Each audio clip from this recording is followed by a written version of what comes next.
the scene. He's got the voice that's mean, asking those questions that you never seen. He's got that fire, burning bright and clean. Andrew Keen making waves, break the routine on the Keen on show. He brings the heat, asking the minds, digging deep till they bleed. No sugar-coated truths, no lies to deceive. Andrew Keen, the master of the interview beat. He's got the knowledge, he's got the flair, challenging ideas with a fearless stare. With every question, he's uncovering what's there. Andrew Keen, a truth seeker, he's aware. Hello, everybody. One of the more persistent and depressing subjects that we focused on in this show over the years is prisons, poverty, and race in America. We did a show with a woman called Keita Haynes on her journey from prison to politics, a kind of redemptive narrative, bending the arc. Not all the narratives have been quite as redemptive. We had Daniel Hatcher on the show talking about how the US criminal justice system commodifies children and the poor. His book is entitled, appropriately enough, Injustice, Inc. And then more recently, we had Ben Austin on the show, the author of Correction, Parole, Prison, and the Possibility of Change. We haven't done that many histories of the American prison system, why and how it evolved into what it is today. And that's changing because we have the honor of one of America's most distinguished historians. Robin Bernstein is a professor at Harvard University and the author of an important new book, Freeman's Challenge, The Murder That Shook America's Original Prison for Profit. Robin is joining us from Hudson, New York. She normally lives in Watertown, just outside Cambridge. Robin, before we get to Freeman's a very distinguished historian, how centrally would you put the evolution, the narrative evolution of the criminal justice system in America, particularly in terms of race, in the broader context of American history? Well, I'd say it's extremely important in part because it connects to the history of capitalism. So the history of capitalism is fundamental to the history of the United States and the history of justice, how we think about justice, and the history of freedom.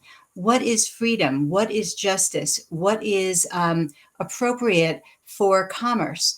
These are all fundamental questions about the United States, and these are all questions that come together in Freeman's Challenge. These are all questions that come together in the carceral state. We've done lots of shows also, as you can imagine, done lots of shows altogether, but particularly on American capitalism. We've had guests on the show who have argued that the foundations of American capitalism are also racist and bound up in slavery and the post-slave system in America. In your observation about capitalism, is that what you're saying? Is there a close connection between race, prison, and capitalism in American history? Oh, without any question, absolutely. And there's also a very close connection between slavery and incarceration. And there's a very close correlation between slavery and capitalism and incarceration and capitalism. All these things are knitted together. And all of these things were actually being formulated and reformulated at the same time. And in some cases, there was direct communication. So one thing that's really important in Freeman's Challenge is picking out the connections between the invention of prison for profit, which happened in the American North, not in the American South, and it happened long before the Civil War. So I'm pulling forward those connections between the invention of prison for profit and slavery in the North. So this is an exact place where race and racism and slavery and capitalism and incarceration were all connected, all at the same time. And what my book does is actually unpack that. You might call it a perfect storm, or probably more appropriately, it's an imperfect storm.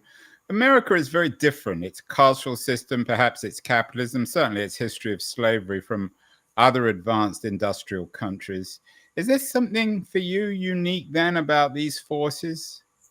Well, that's an interesting question. No, it's not unique in that, first of all, I mean, the United States is connected to to the entire globe. It's also not unique because the system of prison for profit that was created in Auburn, New York, very quickly got exported, and that system quickly influenced Europe in particular. So we have, even if it was unique in its absolute origins, which is what I'm looking at. I'm looking at the originary moment. Even if it was unique in many ways at that moment, it very quickly became non-unique because it spread. And now it's a dominant model in many ways throughout the entire world. But in America, the existence certainly of prisons and for-profit prisons and the numbers of people in prison and the black-white imbalance, they are much more disturbing than other countries in the world, aren't they? Oh, that's absolutely true. The United States incarcerates more people per capita than any other nation in the world, and the racial disparities are horrific. So in New York State, for example, where I am right now and what the book is about, New York State, in New York State today, 73% of people who are incarcerated are Black or brown. And 73% of the population of New York State is most certainly not Black or brown. Yeah, and then the other number, and I'm sure you know this one, is the numbers of Black men in particular who have in their lives been in American jails. What's that number, Robin? Oh, I couldn't tell you that number right off the top of my head. Ask me something about the 19th century. I can tell you those numbers off the top of my head. Well, what would you guess? I mean, what is it? I think it's certainly an astonishing number. 1 in 5, 1 in 6. It's more than that. It's much more than that. The last number that I heard was that 1 in 3 African-American men in the United States is in some way involved in the criminal justice system, either on parole, has been imprisoned in the past. That's a number, but I'm not going to quote you that number in any sort of definitive way. But yeah, it's a horrifically high number. One phrase that is often used is that a Black man in America is more likely to go to prison than he is to go to college. And viewers and listeners, if they want to find out this depressing number, I'm sure can Google it. I want to get specifically to the book in a few minutes, but more broadly, one of the headlines, you did a radio interview with Robert Sher, who is a very distinguished progressive media figure. The headline on the piece that you did with him, on the piece he did about the book, was "America's prisons are slave labor factories." Is there an intimate connection, in your view, as a historian, between American slavery and the American incarceration system, Robin? Oh, absolutely. There's a famous phrase that profit-driven incarceration is, quote, slavery by another name. That's a phrase by Douglas Blackman. And it is absolutely correct. So incarceration, in particular, profit-driven incarceration, and most in particular, convict leasing, that is to say, when a prison actually sells the labor of incarcerated people to some sort of entity. It could be a private entity, it could be a corporation, it could be a state, but that labor, that forced labor, is sold to the highest bidder in some cases, and the people who are incarcerated have no choice but to work. So that system of profit-driven incarceration, that system of convict leasing, it emerged in the wake of slavery. Now, the story that a lot of people have told, Douglas Blackman, Ava DuVernay, the story that they've told is the story of how prison for profit, profit-driven incarceration, convict leasing emerged after the end of Southern slavery in the United States. So after the Civil War, after the 13th Amendment. And that's absolutely true. However, the story that I'm telling is how profit-driven incarceration and convict leasing were actually invented 50 years earlier. They were invented not in the South, but in the North. the systems that Douglas Blackman and Ava DuVernay and some others are describing so well and so importantly, that system was actually based on the North. It was not a Southern invention. They were adapting a Northern system, but that system also emerged in the wake of slavery. In New York State, slavery ended in 1827, and it ended gradually. And at the exact same time that slavery was ending gradually in New York State, some white entrepreneurs in central New York, in Auburn, a small town called Auburn, invented this idea of prison for profit. They invented it exactly at the moment that New York State was transforming from a state that was based on a slave economy into a state that was based on state capitalism, an economy that was based on state capitalism. So these things are absolutely intimately connected. And we might ask, what's the problem with starting the story with the Civil War and focusing on the South? Shouldn't we focus on the South? Absolutely, we should focus on the South. But when we focus only on the South, when we only start the story at the point of the Civil War and the 13th Amendment, what we're doing is we're starting the story in the middle. And the problem with starting the story in the middle is that when we do that, we inadvertently let the North off the hook. My goal in Freeman's Challenge, the murder that shook America's original prison for profit, is to put the North back on the hook. I want to remind people about Northern slavery, about the Northern invention of profit-driven incarceration. And I want to tell that story through one person who was a teenager named William Freeman.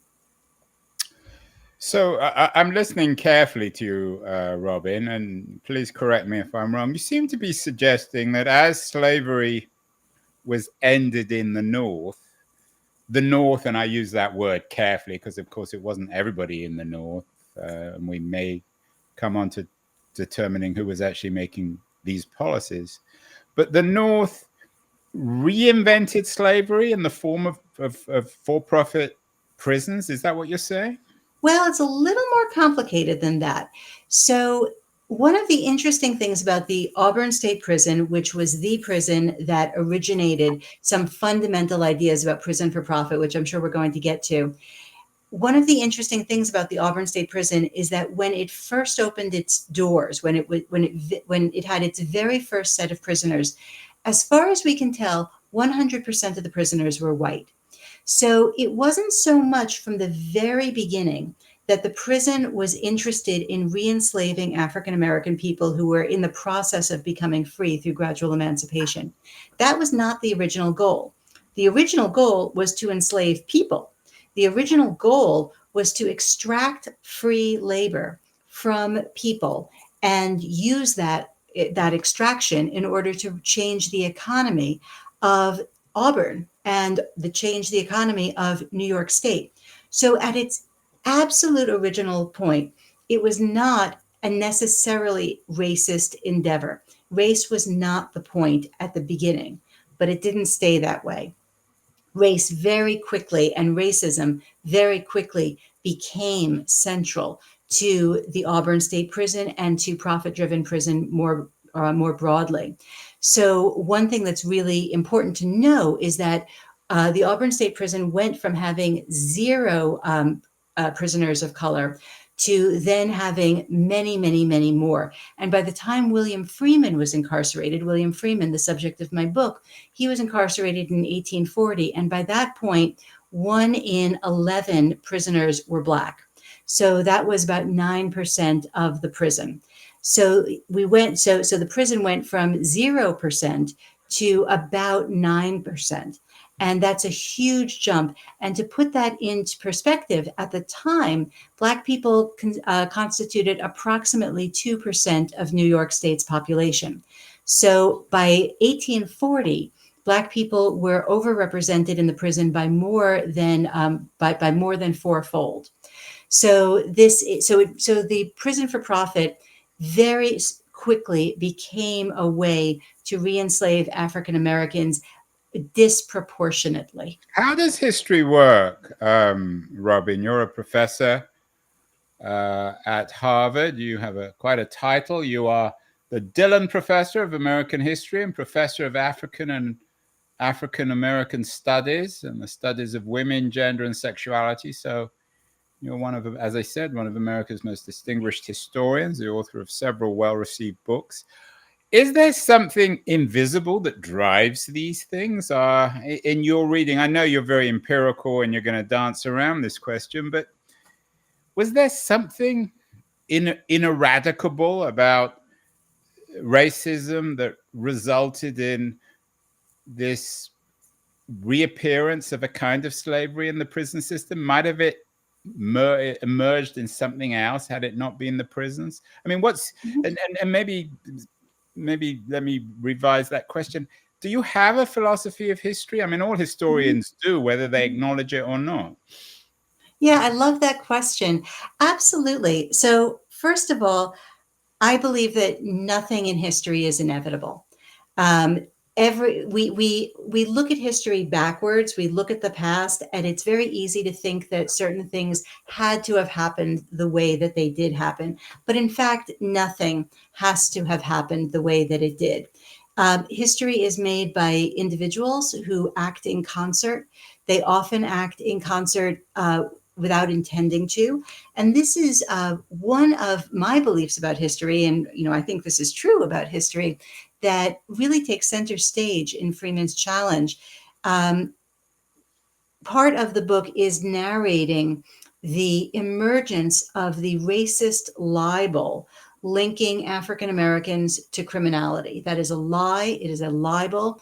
And it can seem, and it's so prevalent now, this racist libel is so prevalent today, that it can seem like surely people always believed that. But in fact, of course they didn't. This idea has an origin.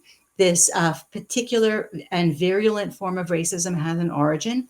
And one of the points of origin, I argue in the book, is actually the trial of William Freeman. So in the trial, William Freeman did commit a crime, and he went to trial. And he had a very famous lawyer, William Henry Seward, who later would become Abraham Lincoln's Secretary of State. But even in the 1840s, he was already very famous as having been the governor of New York State. And the prosecutor was also very famous. He was John Van Buren, the son of President Martin Van Buren. And these two people made very different arguments about why William Freeman committed the crime that he committed. And William Henry Seward saw himself as a reformist and a crusader against racism. And John Van Buren pretty much embraced racism. So these are two very, very different people. However, inadvertently, they acted in concert. And inadvertently, what they did was both argue to connect criminality to Black people. They both made this racist argument, even though they made it for different reasons and in different ways, and they thought of themselves as very different people, but they came together. And to go back and answer your question, this is how I think history works. Very often, people who see themselves as very different, who see themselves as being on different sides, they come together in a way that they did not intend and did not expect. And in those moments of people coming together, that's when something happens. And it didn't have to happen, but it did happen. So rather than Marx, perhaps it's Max Weber's unintended consequences that drive history. We are speaking with Robin Bernstein, the author of a fascinating new book, Freeman's Challenge, a book about... and it's Bernstein, not Bernstein. I knew I was going to make that error, Robin. That's a Bernstein libel. We are speaking, as I said, with Robin Bernstein, author of Freeman's Challenge, an important book about the origins, not just of racism in America, but its criminal justice system. I want to thank our friends at Liberties Quarterly, excellent new publication focusing on culture and politics that publishes many distinguished writers. I don't think Robin Bernstein's been in it, but that quality of writing. Going to run a short feature on Liberties, and then we'll be back with Robin to talk specifically about her book, Freeman's Challenge, The Murder That Shook America's Original Prison for Profit. I'll be back in a second. The noise, there is nuance, insight. Liberties is not just a journal of ideas. It's a meteor of intelligent substance. It's the place to be for engaged citizens. Politics, opinion, substance. Liberties is a triumph for freedom of thought. A quarterly of urgency, of cultural exploration, of intellectual delight, of immaculate prose. It's invaluable. Subscribe now or find Liberties at your favorite bookseller. And you can subscribe to Liberties at libertiesjournal.com. We're speaking with Robin Bernstein, the author of Freeman's Challenge, The Murder That Shook America's Original Prison for Profit. Robin, as you said in the beginning of the show, as a connection between the origins or the development of the American incarceral system and capitalism. How radical, how different was the idea of prison for profit in the middle of the 19th century? It was extremely radical, especially at its origin point, which was 1816. So by the mid-19th century, it had spread and it had become one of the standard ways of standard philosophies of incarceration. But at its original point in 1816, it was absolutely radical. So up until 1816, prisons existed for some combination of three reasons.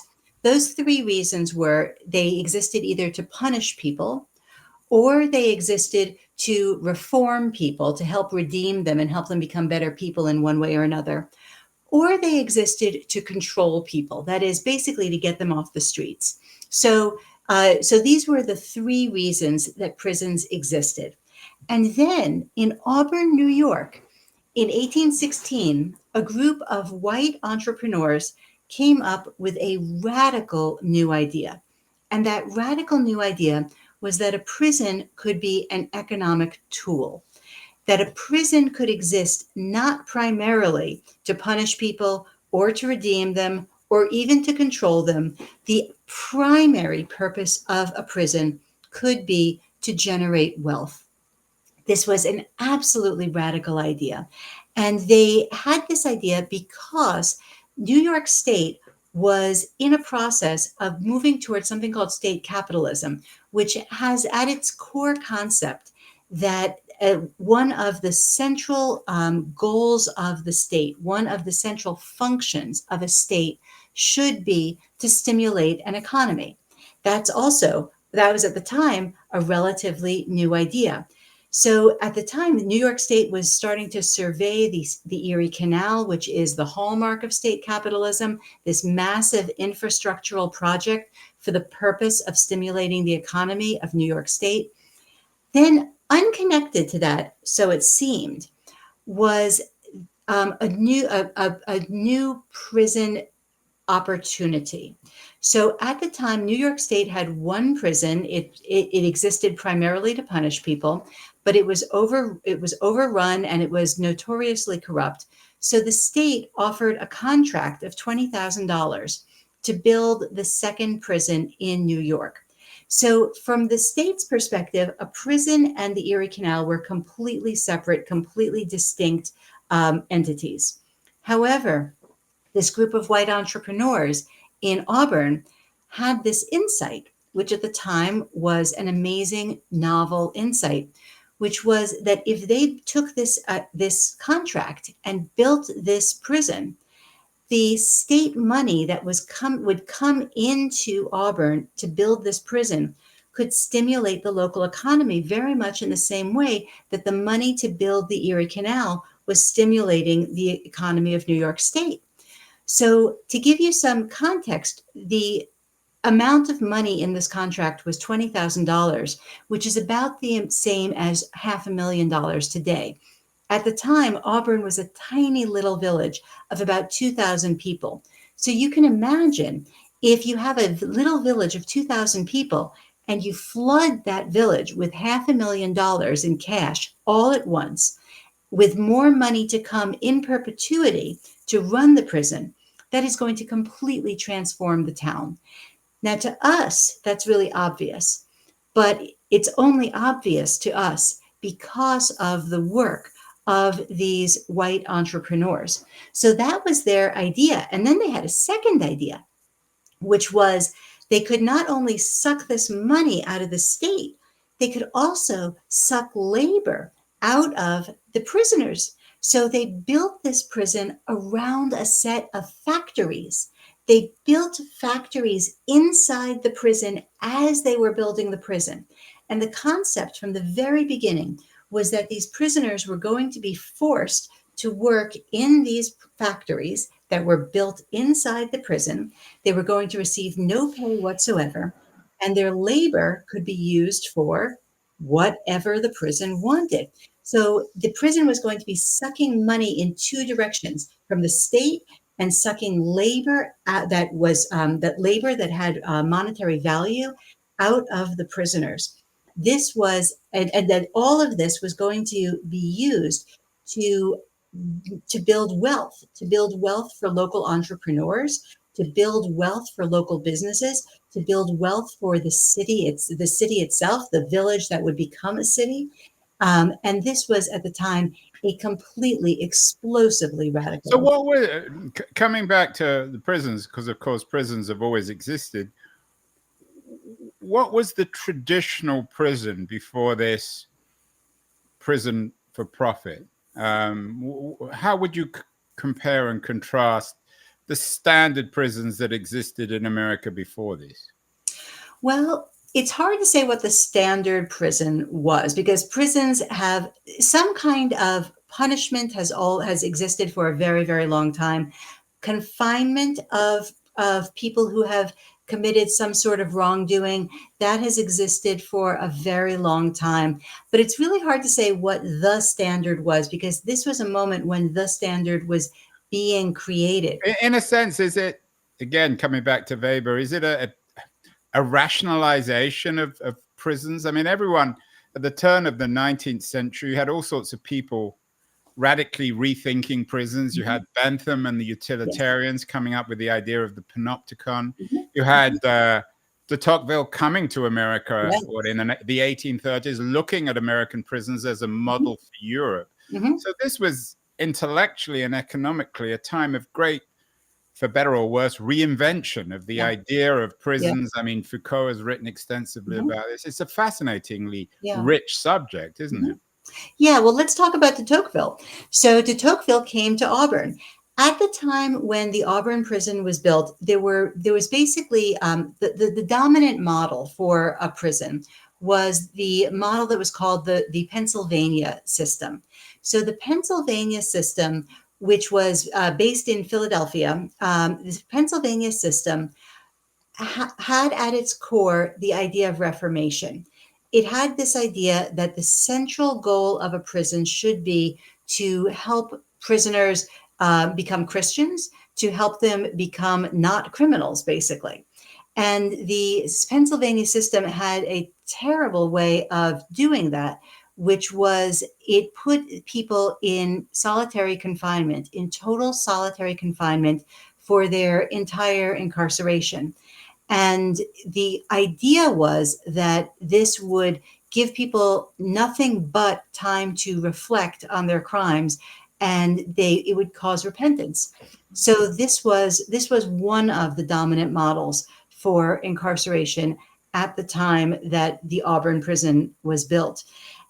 So it was, of course, what we know and what they knew even then was that solitary confinement is a form of torture. And solitary confinement does not cause penitence. What solitary confinement causes is madness, and it destroys people. So the Auburn State Prison said, we're not even going to worry about redemption. We're not even going to worry about reformation. We don't even care. What we're going to do is replace that goal of reformation with the goal of generating profits. And the Auburn State Prison also used solitary confinement. They put their prisoners in solitary confinement every single night. Each prisoner was incarcerated in an individual cell every night. And let's be very clear, solitary confinement is torture, whether it is permanent total solitary confinement, as in the Pennsylvania system, or whether it's every night, as in the Auburn system. So in Auburn, they were incarcerated in individual cells every night, and then every day they were forced to work in these factories. And in these factories, they were working together, but they were not permitted to speak to each other at all. And that is very hard to take in. They were not allowed to speak to each other at all, ever. So when William Freeman was incarcerated in the Auburn State Prison at the age of 15, he had a sentence of 5 years hard labor in the Auburn State Prison. So he was being told essentially at the age of 15 that he was not going to speak another word until he was 20 years old. So this is the Auburn system, and this is how it contrasted with the Pennsylvania system, the competing prison system at the time in the United States. So, and was de Tocqueville impressed with it? Did he see it as quote unquote innovative, or was he horrified? De Tocqueville was not horrified. So de Tocqueville visited both the Auburn State Prison and he visited some Pennsylvania prisons, and he wrote extensively about the Pennsylvania system versus the Auburn system, and he was pretty equivocal about it. He did not come out in favor of either one. He did not come out against either one. He thought that they both had merits, basically, and he brought them both back to Europe. And is there a counter? I mean, you obviously have very strong feelings on this, but is there a counter argument that these people had committed crimes and that in the old days they'd go into terrible places, prisons, which were like Bedlam, probably horribly violent. There wasn't solitary confinement, but they nonetheless were violent, disgusting places. So these were modernized versions. These people had committed crimes. They were producing wealth. They were repaying society for the things they did wrong. Is there any veracity in that, or is that just an absurd argument? Well, first of all, let me be really clear that the Auburn State Prison was an enormously violent place. So the Auburn State Prison was characterized by whipping and by waterboarding and by solitary confinement, and that none of these forms of violence, and there was also just beating. William Freeman was beaten horribly. He was beaten with a board. He was beaten so badly that he sustained a brain injury, and he also became deaf as a teenager as a result of a beating in the Auburn State Prison. So you really can't say that the Auburn State Prison was somehow less violent than any other prison. The Auburn State Prison was one of the most viciously violent prisons in the United States. Sorry to interrupt, Robin, but were there rules? Oh, or were the guards and the authorities essentially allowed to do whatever they wanted? Yes, and yes. There were rules. There were a lot of rules, and the guards were basically able to do whatever they wanted. So yes, there were very elaborate rules at the Auburn State Prison. The biggest one was no speaking at all, ever. Another of the rules in Auburn was that prisoners were not permitted to look at each other in the face. They were not allowed to look at each other's faces at all, ever. And this, again, is so hard to take in, the violence, the torture of being so socially isolated, not being allowed to speak, not being able to look at another human face. And these rules were viciously enforced.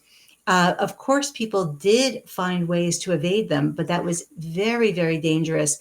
Anybody caught uttering a word, anybody caught looking at another human face was whipped and beaten horribly and waterboarded. So it was an enormously violent place. So let's get to William Freeman. Your book is called Freeman's Challenge, The Murder That Shook America's Original Prison for Profit. Why is this case, or why is William Freeman so important in terms of the narrative of prisons for profit? And the race issue, of course, as well. Yeah. So William Freeman was an African-American and also Native American teenager. He grew up in Auburn, New York.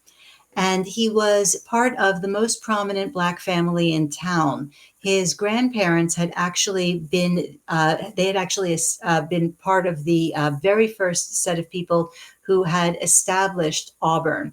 In particular, his grandparents had established Black Auburn, a neighborhood called New Guinea.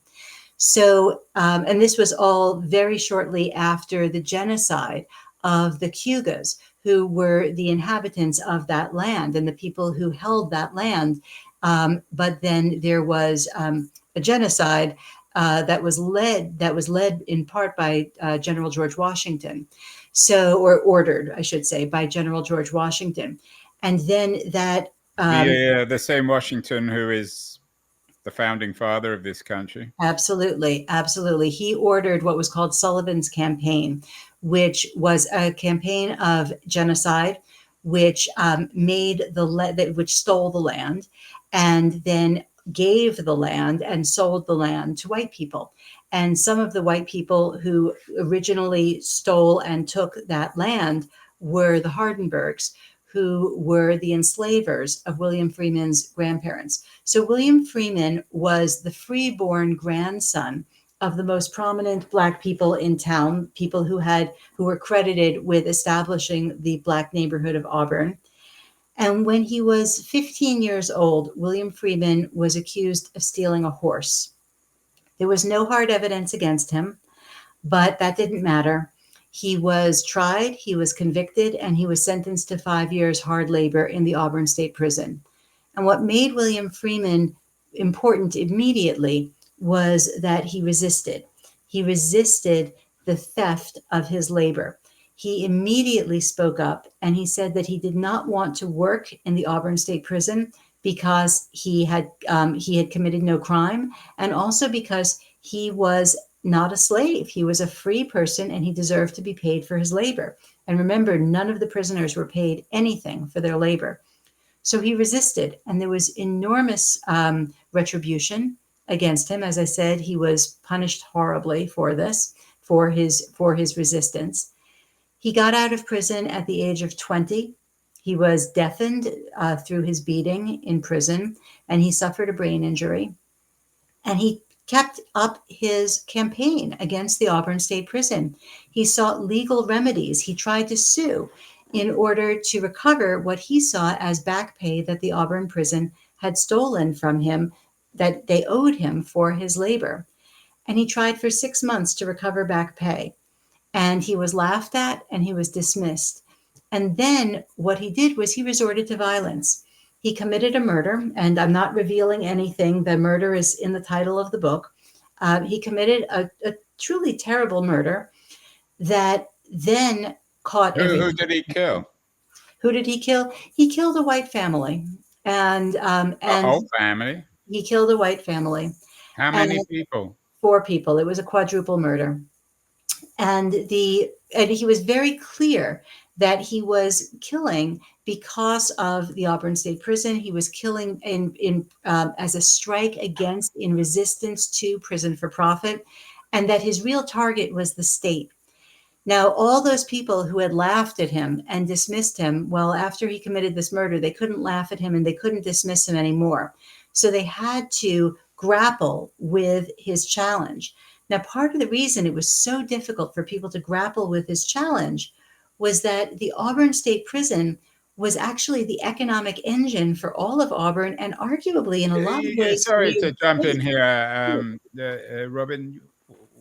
Why is that a challenge? What's the challenge of murdering a white family? Why is that a challenge? Well, it was, the way I look at it was that it was an act of terrorism. And the family was actually not directly connected to the Auburn State Prison. And that was really important, because the way the Auburn State Prison worked economically was that every single person in the city of Auburn and its environs was economically tied to the Auburn State Prison. Auburn basically functioned as a kind of company town where everybody was connected in one way or another, either directly or indirectly. So there was no boundary. And that's actually how the Auburn State Prison worked. It worked to decimate boundaries.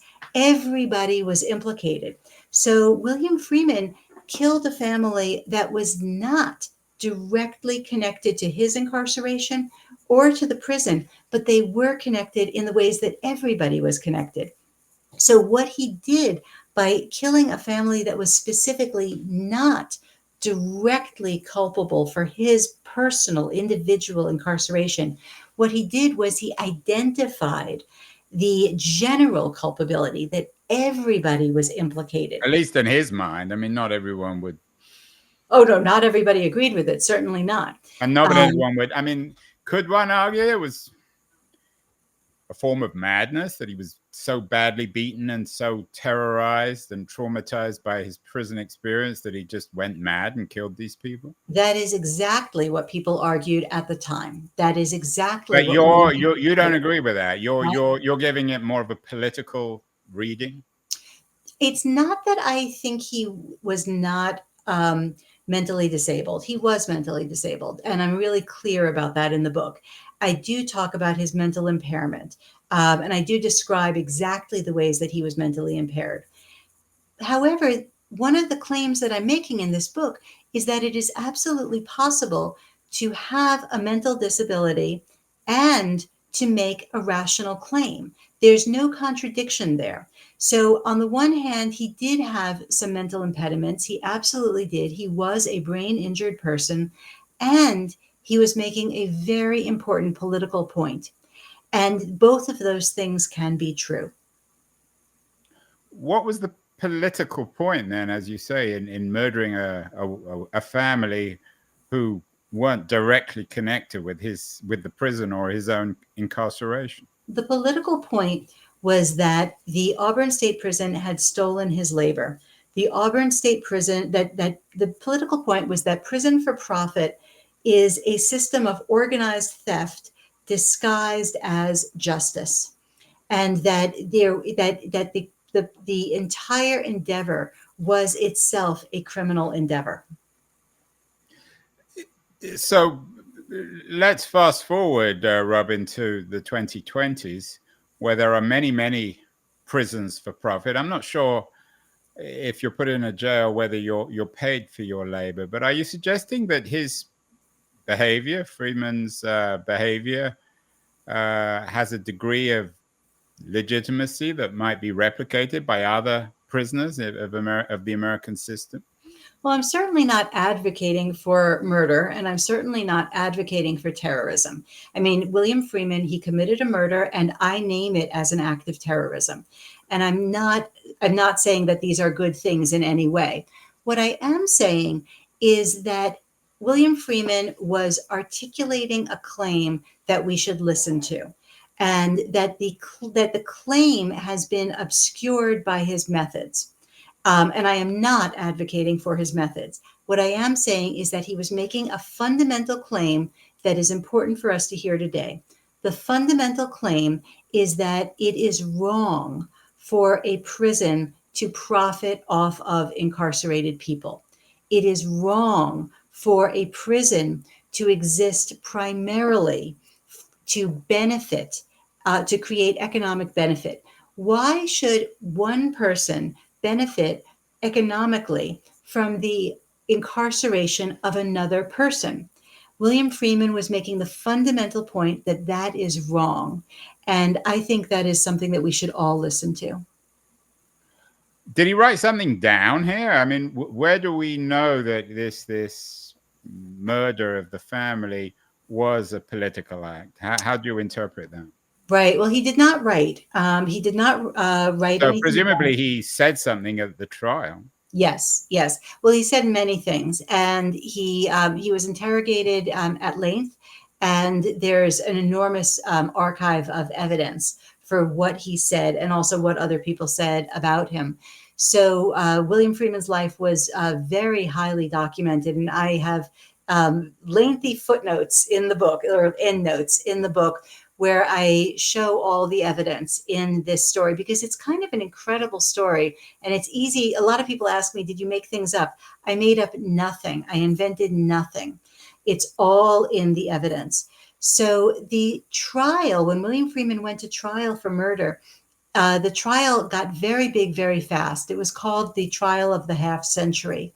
And the murder trial was covered nationally in the press.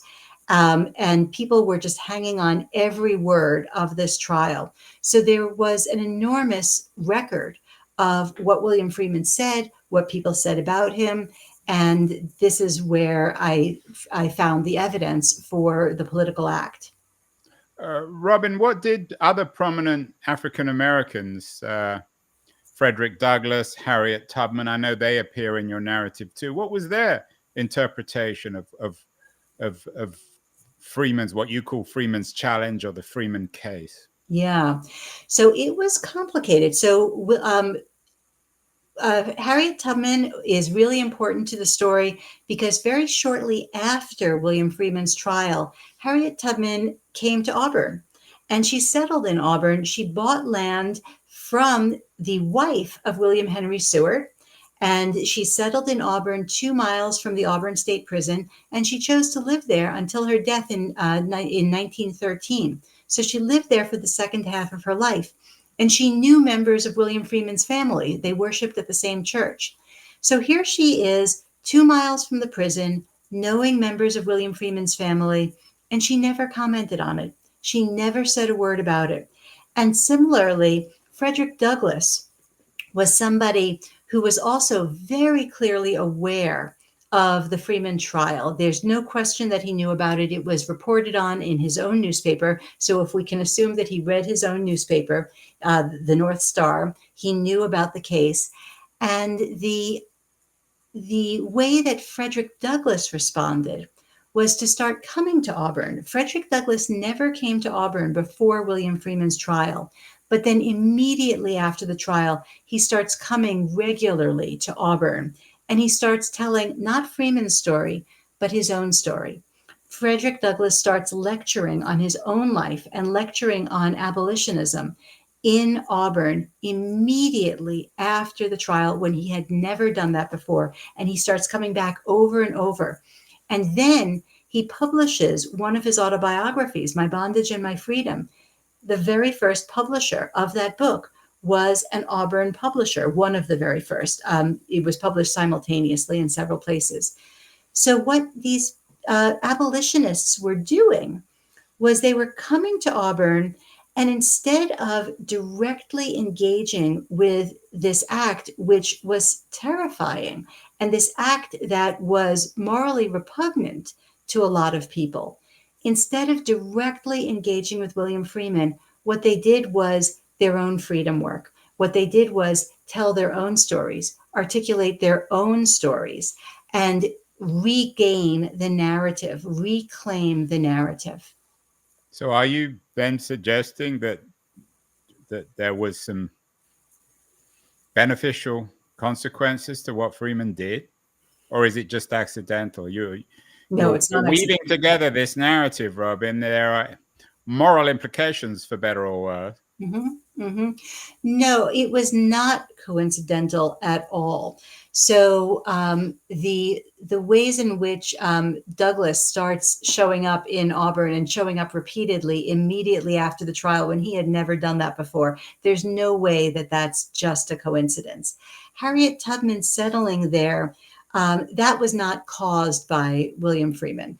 That she came to Auburn for, in part because it was a stop on the Underground Railroad, and some people in William Freeman's family were actually involved in the Underground Railroad. His uncle Luke was involved. So, did anything good come out of this? That's a really hard thing to say. Freeman's challenge. Freeman succeeded in frightening a lot of people. And he succeeded as an act of terror, he succeeded in terrorizing people. But he did not succeed in getting what he wanted, which was pay for his labor. He did not succeed in changing the prison. So in these ways, the challenge lay fallow.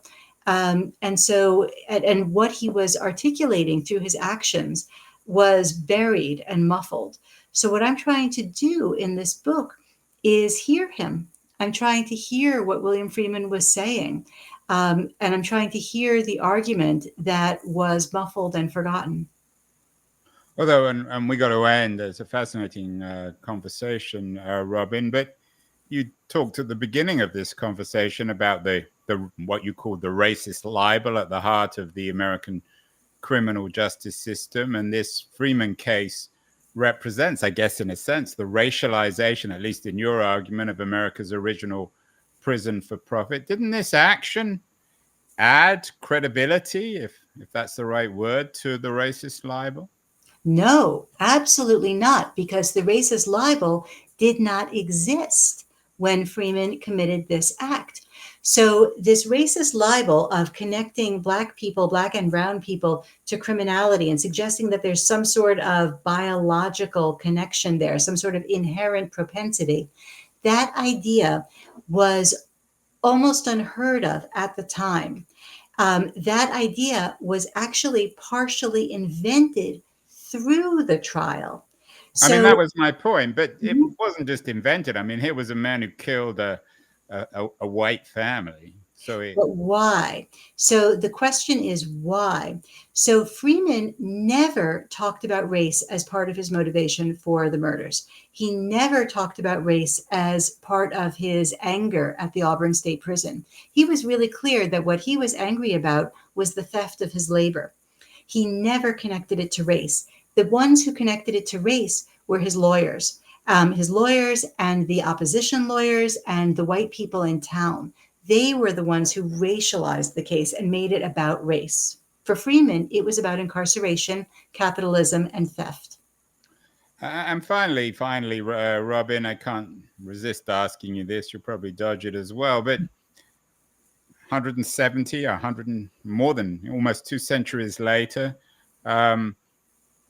Donald Trump isn't shy to bring up race. As America and American jails now, as you suggested at the beginning of the show, lead the world in terms of the numbers of people locked up, and the appalling majority of them seem to be African Americans. Has America changed much since William Freeman?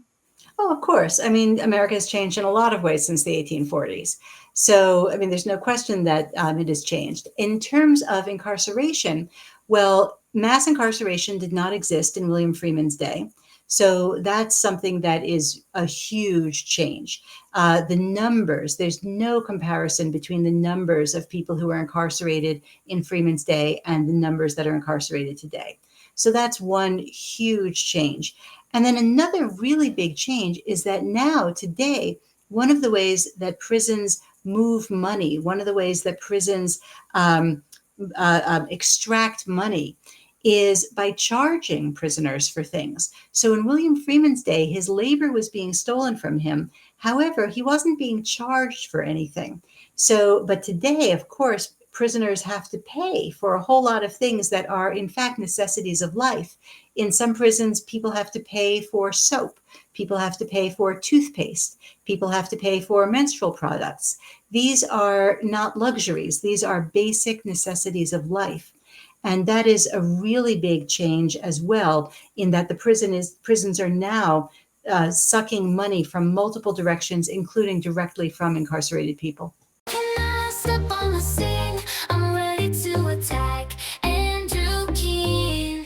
Yeah, he's the one to bash. Asking questions, no filter, just keeps on grinning. He is the man who's got the whole crowd spinning. Money, fame, success, it's all in his sight. He'll dig deep, expose you with all his might. No sugarcoating, he'll cut right through. Andrew Keene, he's the one to spew. Yeah, he's an expert.